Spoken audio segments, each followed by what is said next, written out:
I'll tell them where I always start, and that's with your core message. Now, what is people's attention span, even in deep tech, is really small. Investors see so many companies every week. Um, Customers see so many companies. They have other stuff to do. They worry about what they're going to put on for dinner that night with their children. Everyone has a lot of stuff to worry about right now. So, what is the one thing that you want everyone to know about your company? And be really self-critical about this and really honest and get outside of your bubble. And I think it is, again, like, just start flexing that muscle of what is our strategy? Does everyone know what it is? What's the one thing that we want people to know about us for the next year? Is it defining the category that we're creating? What is it? Are we putting a new name on it? Do we fit into this other area? What's going on in the world around us?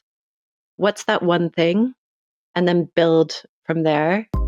Welcome to the Lab to Market Leadership Podcast. Too many advanced science and engineering companies fail to deliver their innovations from the lab to the market. We're on a mission to change that. My name is Chris Reichhelm, and I'm the founder and CEO of Deep Tech Leaders. Each week, we speak with some of the world's leading entrepreneurs, investors, corporates, and policymakers about what it takes to succeed on the lab to market journey. Join us.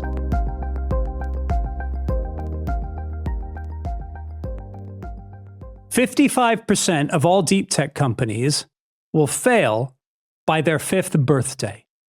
Happy New Year, by the way. Now, deep tech is a broad church. We accept that. It is, and so there are certain domains within deep tech that have higher failure rates than others. AI, for example, has a 90% failure rate, which is extremely high. Areas like energy and batteries and other industrial platforms, tech bio, they have very different failure rates. But if you were to look at all of the failure rates and combine them together, average them out, you'd get a failure rate of roughly 55% after 5 years. Now, I'm going to list the reasons why, or the cited reasons for failure, okay? I'm reading this, by the way. The top 10 most important reasons for failure. Number 1, this won't be a surprise to many of you, lack of product market fit. Number 2, funding constraints and financial mismanagement. Number 3, poor management and poor execution. Number 4, poor business models, poor commercial execution. 5, very difficult product engineering. Number 6, misaligned timing in the valley of death. Number 7, external macro environmental factors. Number 8, strategic or cognitive errors. And number 9, timing. Number 10, competition. Now, I bet if you were to really dig deep into each of those different areas, apart from difficult product engineering, 8 of those areas, most of those areas have to do with some form of communication, either listening or messaging, and aligning our overall actions with what we're saying. Communication is one of the most critical things we do as entrepreneurs, as executives, on behalf of companies. I am delighted today to be joined by Hailey Eustace, who is the founder and CEO of the leading deep tech strategic communications and public relations firm in the UK and Europe. Hailey set up her business in 2023. They have already assumed a leading position. They've recently expanded into Northern Europe, and they've been very active, particularly in the fields of advanced compute. I want to speak to Hailey today about just how much deep tech companies really get how important communication is. She's going to be full of insight. This is one of those conversations you have to listen to. We haven't had it yet, so I'm not saying this after the fact. You really do need to listen to this one. This is going to be super important for you. Let's get into it. Hailey Eustace, thank you so much for joining me. Thank you so much for having me. How, in line with my intro just there, how much does the deep tech industry actually get it? And by it, I mean, of course, the importance of communication. Yeah, I think they know there's a problem, but they don't know what to do about it or where to start. And that's kind of where the major issue is that they know they have product market fit problems. They know they have problems fundraising or getting new customers or retaining talent, but they don't realize that communications could be a major part of all of these issues. Mm. So they kind of are firefighting on a lot of different levels when actually, if they were to think about communications and integrating their vision into all of these different elements from the beginning at the board level, they would solve a lot of issues simultaneously. But a lot of them just think of it as an afterthought. It's like, oh, well, we'll send a press release later once we release that product finally. But by Yeah. then it's way too late. So they need to be really thinking about it in terms of everything that they do. Yeah. But the initial hook to get them to come to you guys is we're struggling to build a culture, or our fundraising isn't going very well, or no one's paying attention to us in our market. Yeah. It's one of those items. It's not we have a problem with communication. Usually, I mean, sometimes they are self-aware enough to say, like, we know that we have a problem with this. And Yeah. it's usually very technical founders. And a lot of the feedback that they're getting is, we don't really understand what you do, or their customers just aren't connecting with the product that they're trying to develop. And so they know, like, some of them have kind of isolated that. A lot of times we get it from their investors, and they say the investors will see what they're doing. They're already invested, so it's not about fundraising necessarily. They just say, like, this company is amazing, but they're experiencing a lot of issues. Can you please help them? So Okay. that's, I would say, the typical touch point that we have with founders right now. And does it often come from the investor, that initial contact, or is it something that, I don't know, a founder does or another member of the board does? It's all of them. Yep. I would say, yeah, board members are a big partner with us because we'll be working with one company. They'll see what we can do for that company that they're on the board of and say, like, can you please do this for these Yeah. other two companies that I'm a part of? It's been really helpful.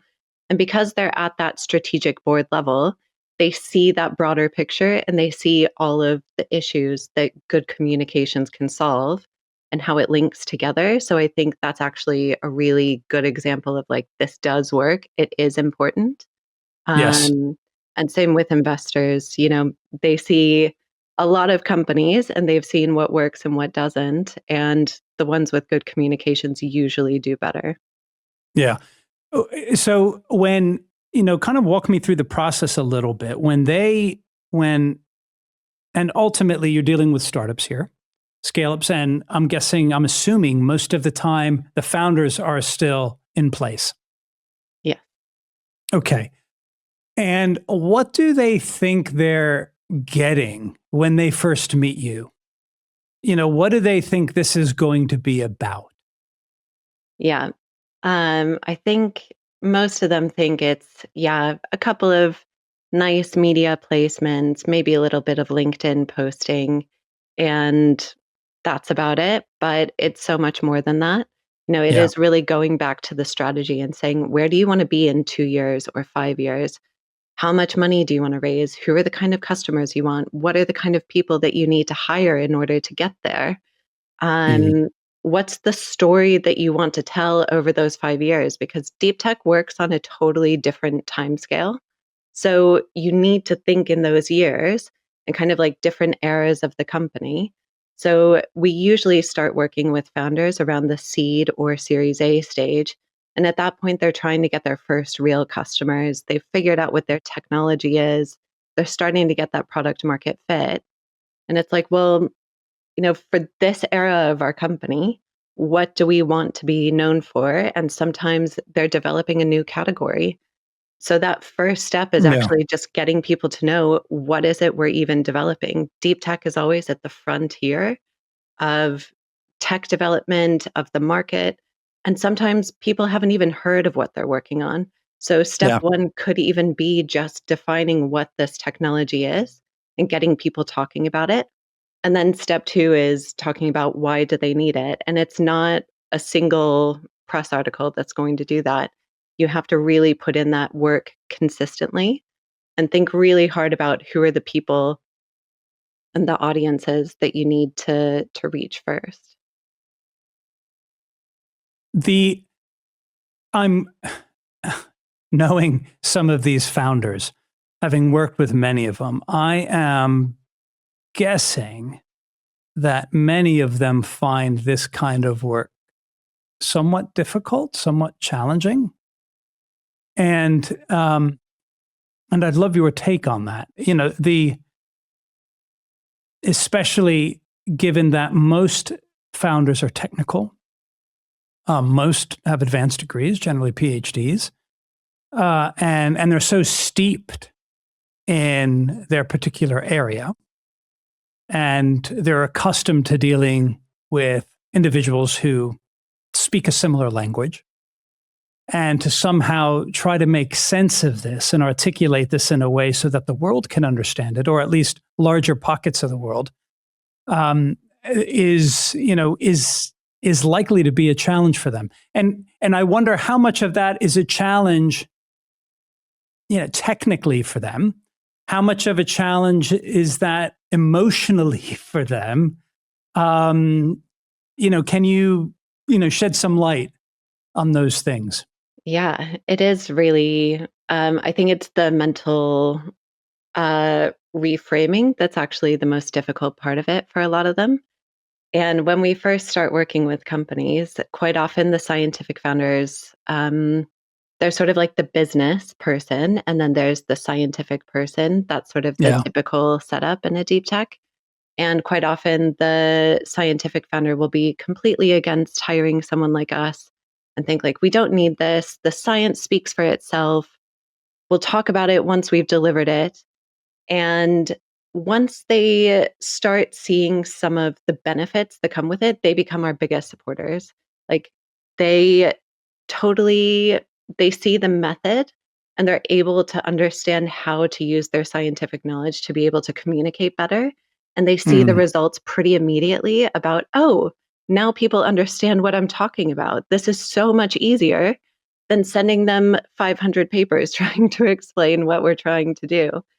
We have the right talent coming to us rather than searching in all of these different universities. And it's almost like, the goldfish or, fish in water. They don't realize that they're in water, but you're not selling to other goldfish, you're selling outside. And once you're able to see what's beyond that and think in a different way, it's hard to unsee that. And they're they're usually very bought in once they get into the rhythm of thinking, how do we communicate this? What are the important points? What's our core message here? Because we can't talk about every single scientific, detail. What's the yeah. core thing we need? And they kind of start seeing the world in through a very different lens, and they see the benefits, and then yeah, they just become like huge supporters of it, which is great. That it strikes me that that is a very important part of the overall maturation of the business, though. The transformation that it goes through. This is not just an extended postdoc or PhD project. This is a business. If we are here to build a business and create solutions that can make the world cleaner, healthier, and more intelligent in some way, and of course, return capital and generate value, and all those good things that we want businesses to be able to do, then that requires a step change in our thinking. And so it sounds like, from what you're saying, this is this is an exercise in that, forcing Definitely. forcing a group of technical individuals, highly gifted individuals, but technical individuals nevertheless, to step out of their usual framework for thinking and seeing the world. and step into someone else's perspective. Definitely. I mean, they're not going to be selling only to other scientists in their field. And I'm an investor as well. And I call the companies that only focus on the science projects, like that extended postdoc type thing. This is not science for science sake. It's to get it into the market, to sell to companies that need it, to sell to people who might not be, PhDs in that exact specific niche of the market. Mm. You do need to think, how can people use this? And actually, there's a really great example of a founder in Finland, and he has no scientific background, but he is working on drug and cancer treatments for pets. And he told his tech team, I need it done. We need 24-hour tests and results in 2 weeks or something like that. Mm-hmm. Like, we need it really short, really easy, make the science fit what the market needs. And I think that's brilliant. And you need to constantly, it's a constant feedback loop. You need to think, what does the market need? And how does our science fit with that? And then you go back and forth, well, that won't work, but how could it work? And part of that is communicating as well. So, thinking, what's our thing that we're going to be known for? You know, it Mm. it's this constant back and forth and cycle between Yeah, strategy, the science, the market. You have to match all of these things together in order to have a successful business rather than that science project. absolutely. And that, the example you just gave there reminds me of Eric Ries and the kind of agile thinking, the constant back and forth, that iteration. And starting with the statement or the proposition itself.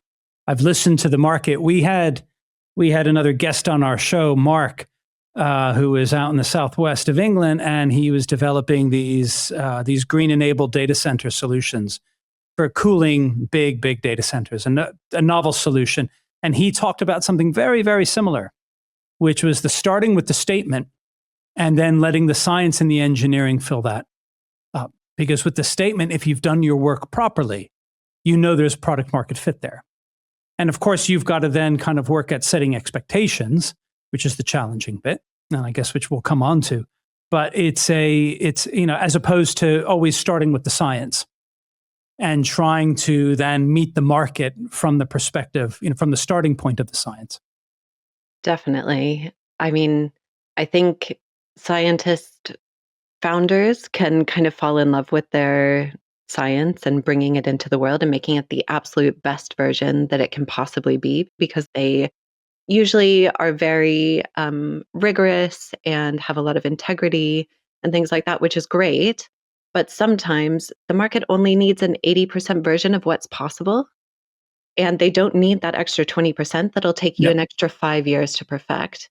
What does the market need to be really, for it to be valuable and potentially, bring out that extra 20% of what is possible over the next 5 years, funded by that first product release?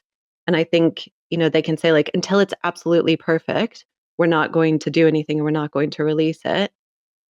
But by that point, you've burned through potentially Yeah. millions, years. Maybe someone else releases that, even a 70% that's now beating you.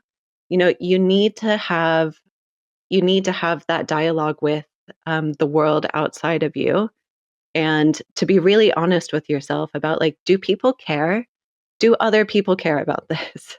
And I think Yeah. the answer can shock them sometimes, that people Yeah. don't care about that, extra test that will give them a little bit more information about it. They care about that real groundbreaking thing that you're working on, and giving them as much as you can at this point. But yeah, I think the most successful teams are able to have that dialogue between the science and the market and the engineers and the business team and bring it all together. And a lot of that is good communication, right? Like, they need to be able to talk to each other and have a shared understanding of what they're trying to achieve in the first place. That's it. That's it. Now, you and I share a common accent, but roughly a common accent. And I know that you started life as an investor. And so how did you find your way towards communication and public Yeah. relations? Yeah. So I'm originally from Texas. Most people can't tell that from my accent. Yeah. But I was working at the largest deep tech seed fund in the United States at the time, called the Texas Emerging Technology Fund. It was a $500 million fund. It's been closed now, but at the time we invested in companies like SpaceX. That's the reason why, or one of the reasons why they launch in Boca Chica, Texas, is because the Emerging Tech Fund invested in them. We had a portfolio of 140 companies in deep tech. So everything from biotech to clean energy, battery technology. At the time, nanotechnology was the hot new thing. These things come and go. That one didn't go very far, but then SpaceX, we all know SpaceX. Um, but the thing that I saw over and over again as I was an analyst and reviewing the decks before they went to the partners was that I would have 12 slides on this molecule, but then they wouldn't tell me who their first customers were going to be or how big the market is and how big this company could get, or give me language that I could easily explain to the partners and say, like, this is a really good company because of X, Y, and Z. And I think a lot of times, even if there is a specialist in that particular field in the fund, which, to be honest, is fairly rare. They might have a PhD on staff from, say, quantum, but the rest of the team doesn't have a PhD in quantum. And they need to be able to have that shared language to have the conversation without you in the room. So a lot of founders rely on being able to explain themselves the technology, which is super important. But you also need to enable other people to have that conversation about you in a way that's easily understandable.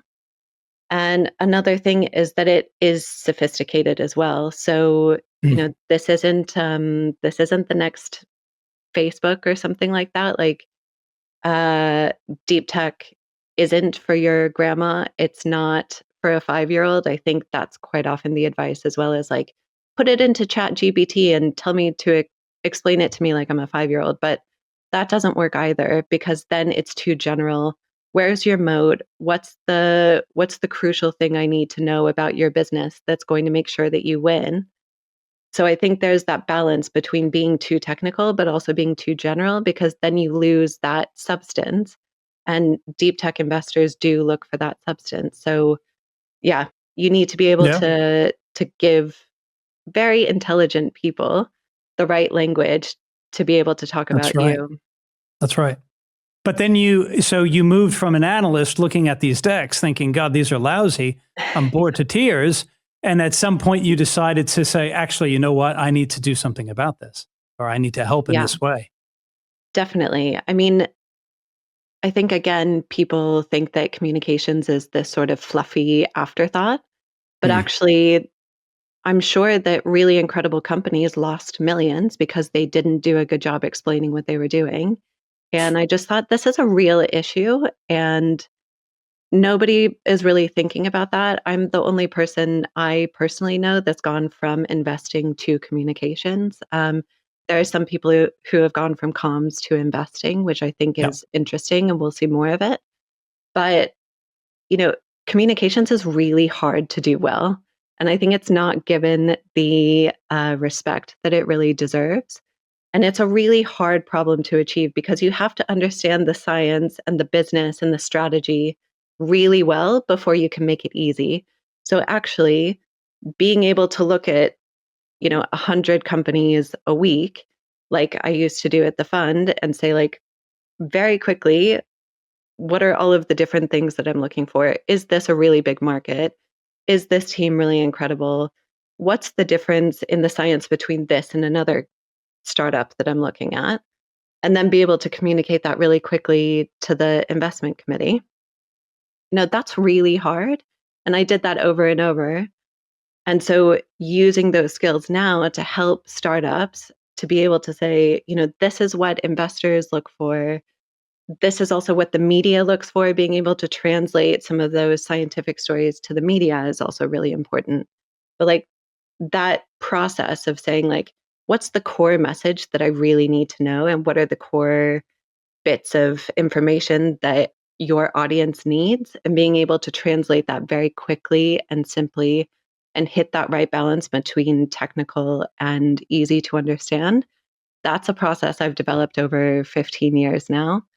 Mm. And it's really hard. And finding people who are able to help you translate that, I think is a very rare skill. What in particular is what skills in particular are are essential to do this well? I think actually empathy is one, which we know scientists might not always be the strongest in that area, but being able to think, you know, what does this person need to be able to understand this? What does my customer need to be able to understand it?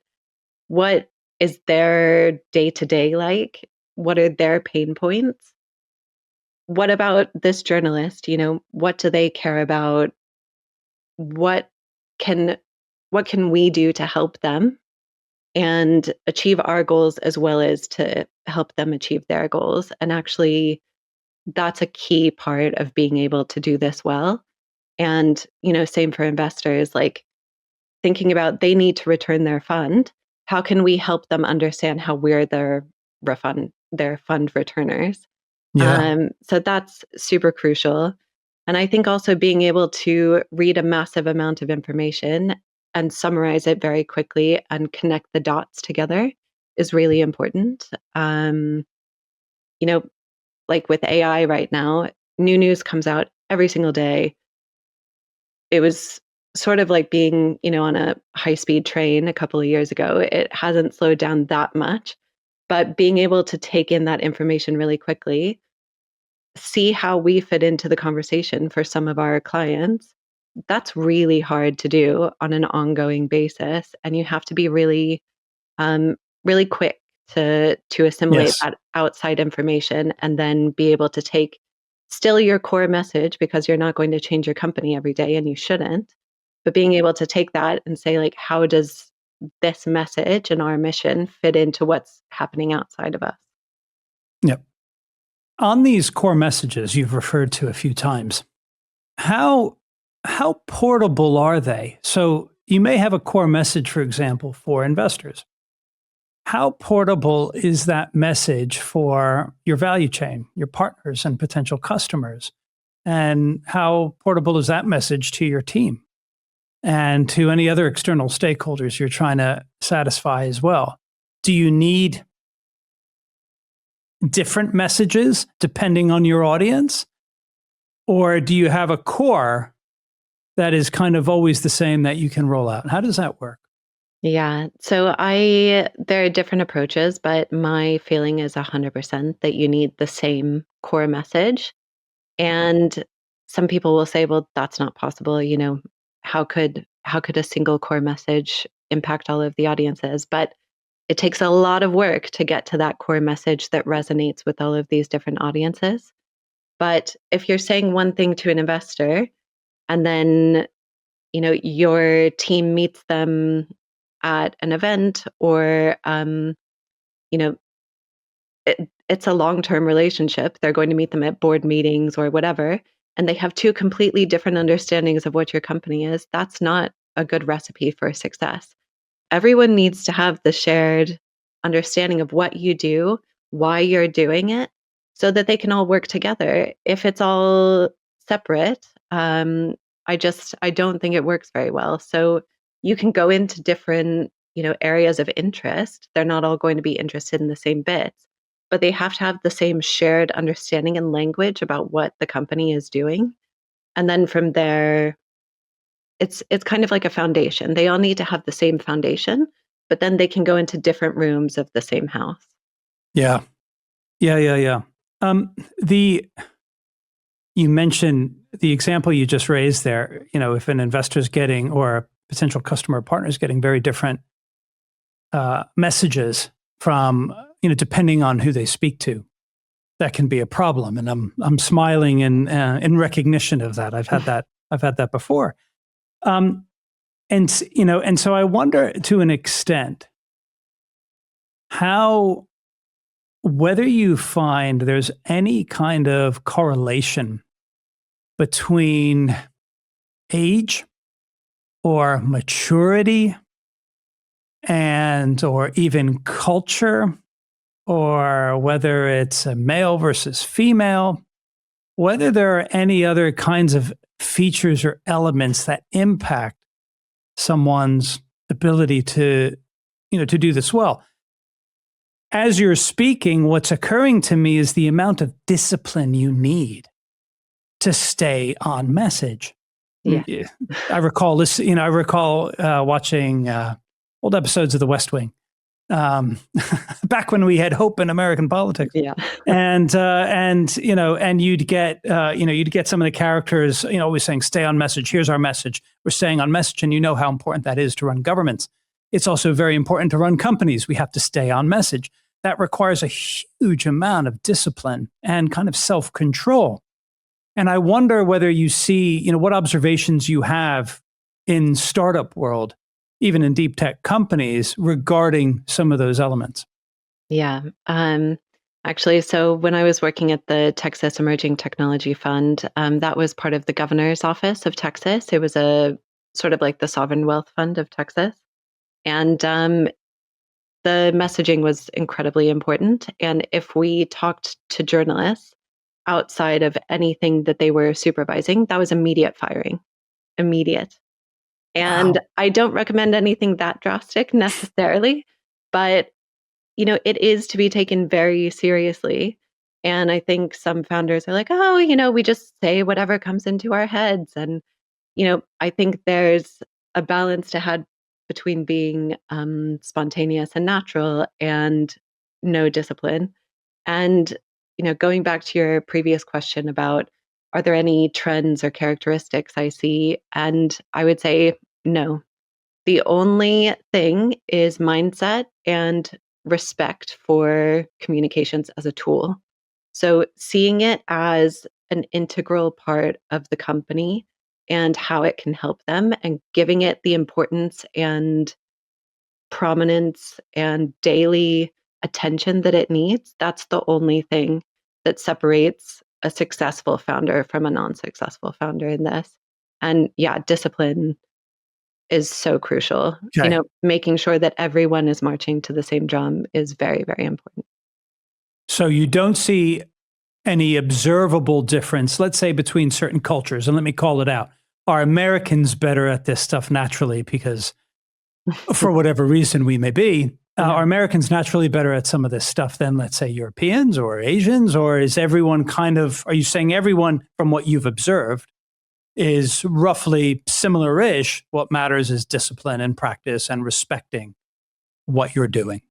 Yeah, I think Americans have caught on to this a little bit more than Europeans. I don't really work outside of those two markets, so I can't Yep. say, but I think Americans have recognized how important this is, so they do put a bit more of an emphasis on this.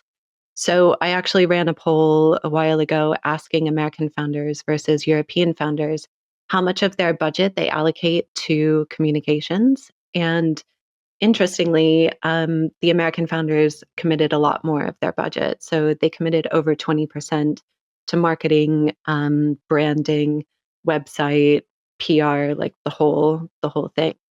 And European founders almost across the board did not. And one investor I was talking to in America as well was saying that by Series A, American founders want to own the market. They kind of go blitzkrieg about it and just try to dominate as quickly as possible. And I think that's a really important mindset, is that Europeans kind of wait for it like a fine wine to develop, but you need to go quickly. Like this isn't a game. You need to win. And I think some of the more successful startups that we're seeing in Europe right now, like 11 Labs, have Mhm. seen that it's really important that you get your message out there, you dominate the market, you put a lot of emphasis into your branding, communications, thinking about that aspect of owning the market and doing it quickly while you still can. If you have time on your side, get it done. If you already have a competitor, how are you going to beat that competitor? Mhm. People aren't just going to naturally choose the superior product. I wish that were the case. It's not. So, how are you going to be the one that people choose over the other company? Yeah. Yeah. Yeah. I've so let me offer a riposte. I I wonder, and it'd be good to get your take on this as well, if part of the reason why uh, Europeans and Brits are less are investing less is has to do with trust. And I wonder if somewhere lodged is we don't know if we can do this yet. So we're building to this. We hope we can. We think it's going to look like this, but we don't want to disappoint anyone in case we can't. And because we think if we assume this position, we're going to maintain their trust more in some way. And and as opposed to, let's say, a US perspective, which might be much more aggressive on the comms early on, with a lot of confidence behind that communication, which may give people the view that, okay, these guys look like they can do it, where the Europeans are thinking almost, we're not entirely sure if we can do this yet. Do you see any of that? Does that kind of creep into that? Yeah, I think there's a lot in that question. So there's Mm. a couple of things I would say. One is, I think maybe Americans can be overconfident. I can say it. I am American, so it's fine. I think we can be overconfident, and I think we can move too fast sometimes. So there is a balance. Um, you need to be strategic about like when do we go big? Because if you go big, you get a lot of interest and then you can't Yep. deliver. That Yep. is a massive lost opportunity. So you do need to be strategic about when you do this. But I think there is also this European mindset that's different from Americans. And I saw this when I was at the fund in Texas, is that, we would have a couple of, 24-year-olds with a laptop and a college degree, but no PhD or anything, and be like, we're going to solve cancer. Give us $10 million. And, that's overconfident. And obviously we wouldn't. But then I came to the UK back in 2014, and the talent here is so amazing, and I would see these founders who would say, we have a PhD, but do we need to go back and get another one? I just don't know that I'm ready to start this company yet. And I was just like, please go found the company, do this. So I think there's a lot happening, and I think founders in Europe definitely need to be more confident.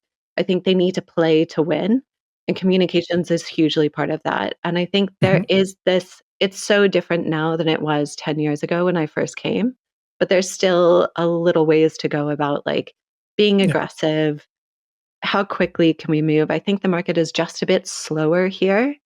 So just like, okay, we're going to set ourselves a really aggressive deadline to deliver in 3 months, not a year. You know, push yourself to go as fast as possible. Don't break things. Do it well, because deep tech is all about trust and delivering on the science and product and that kind of thing. But do be ambitious. Yeah. Is who does this well? Who do you think? Are there any people out there who do it, or any companies you feel that actually they've got it nailed down? Yeah, I think there's a few. I'll use European companies as examples. So I think Wave is fantastic. I really like how they take the science seriously. Autonomous driving and AI is not, people are literally going to be putting their lives into these cars' hands. So you need to take the communication of this seriously. This isn't just, yeah, like a Facebook or an Instagram type thing. Like, this is very serious science that in order to succeed, you need to think in 5 or 10 years, because real people who don't know anything about AI really will be putting their lives into the hands of these autonomous vehicles.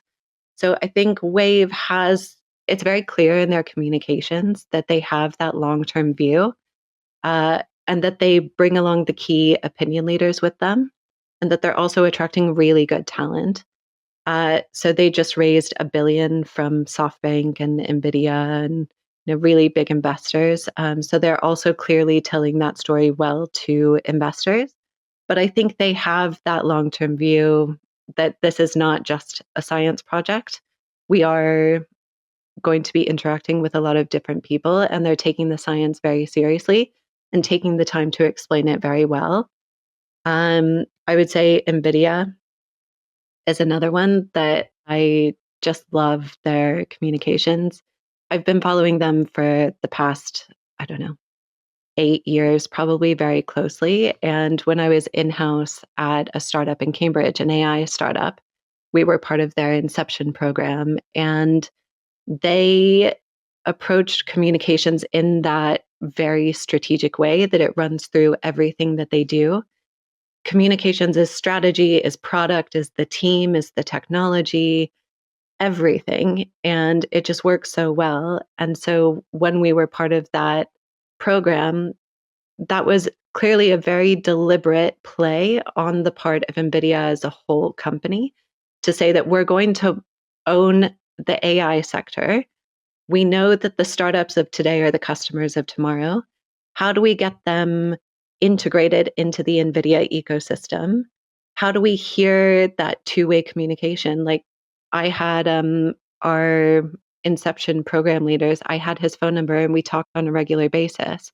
It wasn't cosplaying, caring about startups. It was real. And your audience knows that. And I think they have genuine followings now of some of the biggest AI startups of today, because they built those relationships early and they, again, played it long term. And they thought, what are the highest impact activities that we can do? And how do we adequately resource them? I think a lot of founders are like, do this all for free, or like, we'll hire a marketing person for 40K a year and that should be enough. It's not. If you really want to win, you have to properly resource these activities. And this has got to be led from the top. 100%. 100%. It won't work if everybody is not pulling together and on the same page. Yeah, again, a lot of companies that are not very good at this think of it as an afterthought. Like, we're going to do the real business first, and then the marketing team can do it.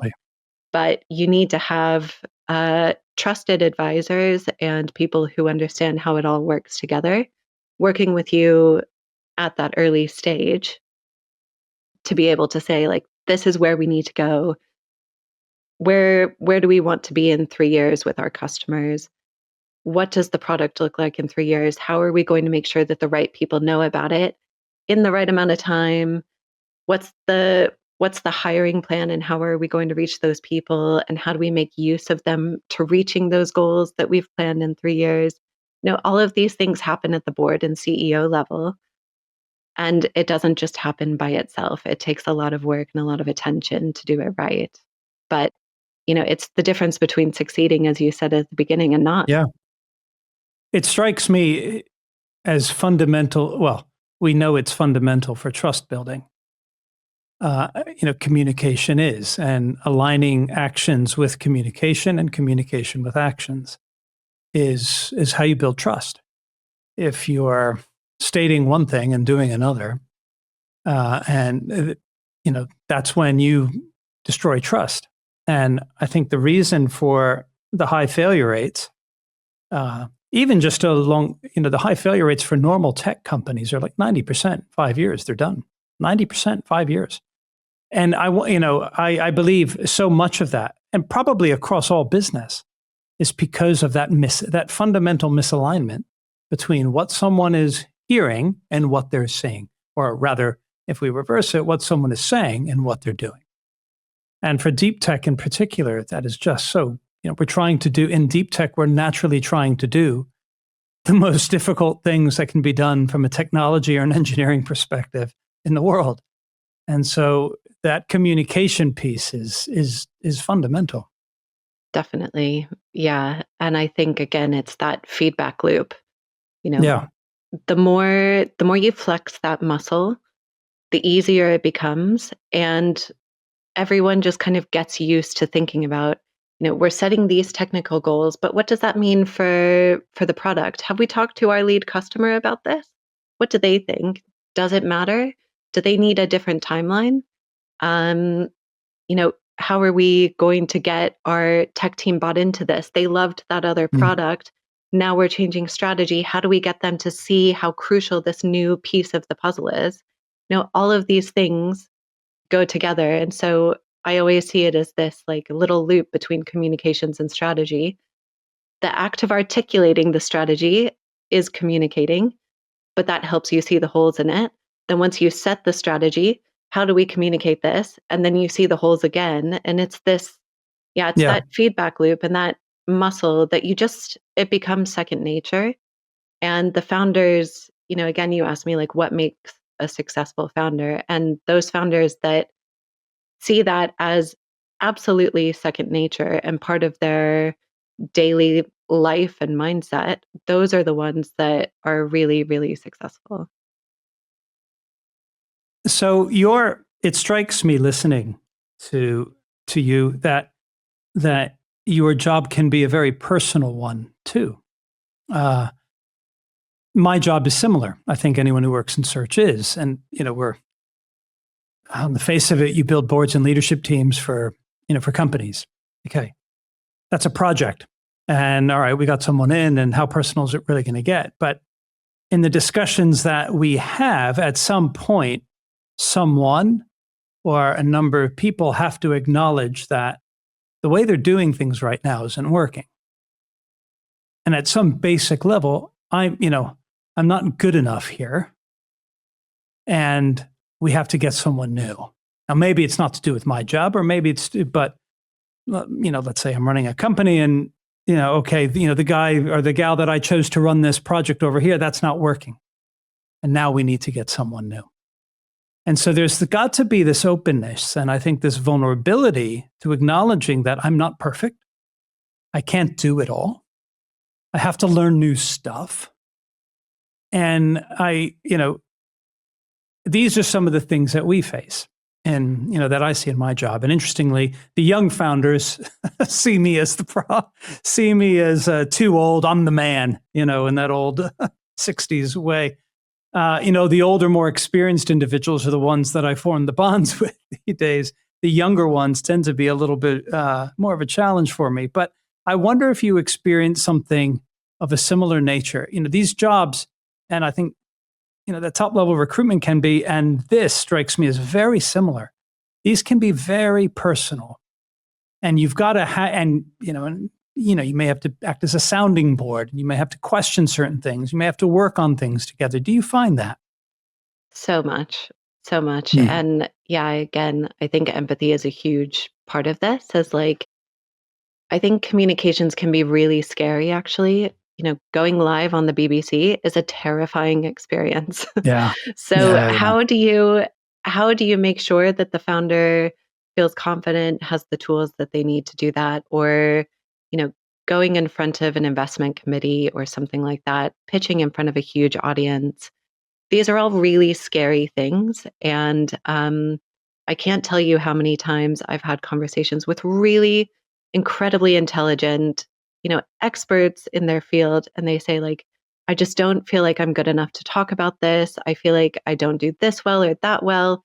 Who am I to give this advice? And yeah, I would say a part of my job is just like being a cheerleader, a little bit of a counselor, therapist,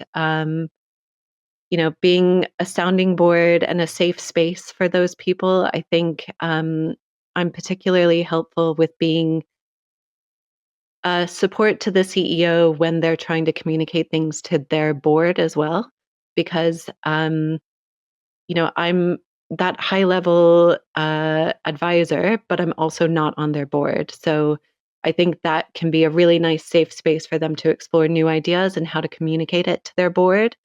All of these things are really tough, and you need partners to help you with this. So yeah, I think it's definitely personal, and the personal element can't really be underestimated. And I think all of business, you know, Yeah. it's people working together.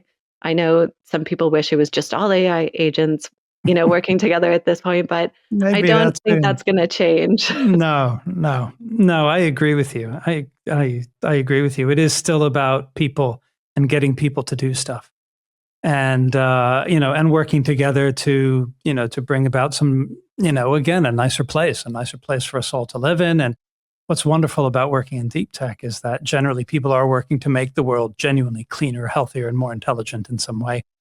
And Definitely. so, that's really nice. It's about us, helping them deliver on that. Definitely.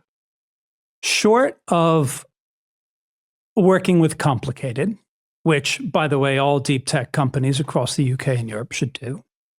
What are things that people listening to this podcast can do to get started? If they've been inspired by what you've had to say and they're thinking, yeah, she's right. We need to get a hold of this. How should they think about this challenge? What should their kind of starting point be as they seek to improve their communications? Yeah. Well, I'll tell them where I always start, and that's with your core message. What is people's attention span, even in deep tech, is really small. Investors see so many companies every week. Um, Customers see so many companies. They have other stuff to do. They worry about what they're going to put on for dinner that night with their children. Everyone has a lot of stuff to worry about right now. So, what is the one thing that you want everyone to know about your company? And be really self critical about this and really honest, and get outside of your bubble. And I think it is, again, like, just start flexing that muscle of, what is our strategy? Does everyone know what it is? What's the one thing that we want people to know about us for the next year? Is it defining the category that we're creating? What is it? Are we putting a new name on it? Do we fit into this other area? What's going on in the world around us? What's that one thing? And then build from there. So we always start with like a one, sort of an intention for the year, and say, like, this is the one thing that we want people to know for this year that will help us achieve our major goal. I think if you try to do too many things at once, it always falls down. And everyone today can start with that, defining what's that one thing we want people to know, and sort of time boxing it for the next year. And then you can review it after that. People kind of think that your core message is locked in forever. It's not. It should evolve as your company grows and changes. Um, but yeah, just think about, like, what is your 2026 intention for your company now? That's wonderful. That's great advice. I'm going to do that myself. Actually, I need to, as you're talking, I'm Yeah. like, thank God this is recorded. I can use all of these Yeah. notes myself. Hailey, thank you so much for taking the time to join us and talk through all of this. I'm delighted that we were able to get you on the show. I know that a lot of our listeners are going to love what you have to say. So thank you so much. Thank you. Yeah, and I really hope that people come away thinking about the importance of communications, and also that you can start doing it today. You don't need someone like Complicated to work with you. We're always here, of course. But like, just take it seriously, because it really could be the difference between success and failure. So yeah, I hope someone got that message today. I'm sure they will. I'm sure they will.